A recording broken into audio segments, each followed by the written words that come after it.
এক ওভারে ৪৩ রান দিয়ে বিব্রতকর রেকর্ডে নাম লিখিয়েছেন ঋষি বর্মন। এই অভাবনীয় ওভারটি করেছেন মাইনর লিগ ক্রিকেটের আটলান্টা ফায়ার এবং অরল্যান্ডো গ্যালাক্সির ম্যাচে। ইনিংসের পঞ্চম ওভারে বল করতে এসে ১৩টি ডেলিভারিতে ওভার পূর্ণ করেছেন তিনি। এই ওভারের পর বাকি ইনিংস তার হাতে আর বল তুলে দেওয়ার সাহস করেননি ক্যাপ্টেন।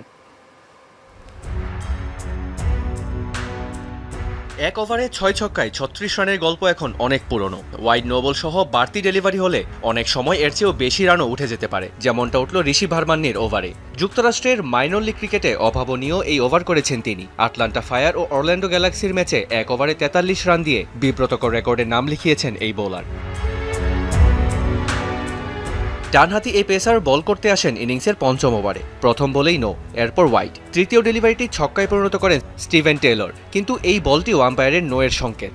দুর্ভাগ্যবশত চতুর্থ বলটিও ওভারস্টেপিং এর কারণে নো। পঞ্চম বলটি আবার ওয়াইড। দুর্গতি আরও বাড়ে ষষ্ঠ বল নো হলে, যেটিকে ওভার বাউন্ডারিতে পরিণত করেন টেলর। পরপর ৬টি বল করলেও ততক্ষণে একটি বলও বৈধ হয়নি ভার্মান্নির। বেরিয়ে গেছে ২০ রান।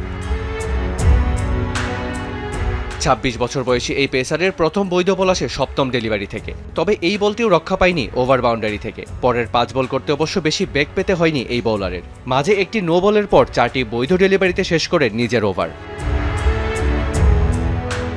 ভার্মান্নি ওভার শুরু করার আগে প্রথম ৪ ওভার শেষে স্কোরবোর্ডে আটলান্টার রান ছিল ৩০।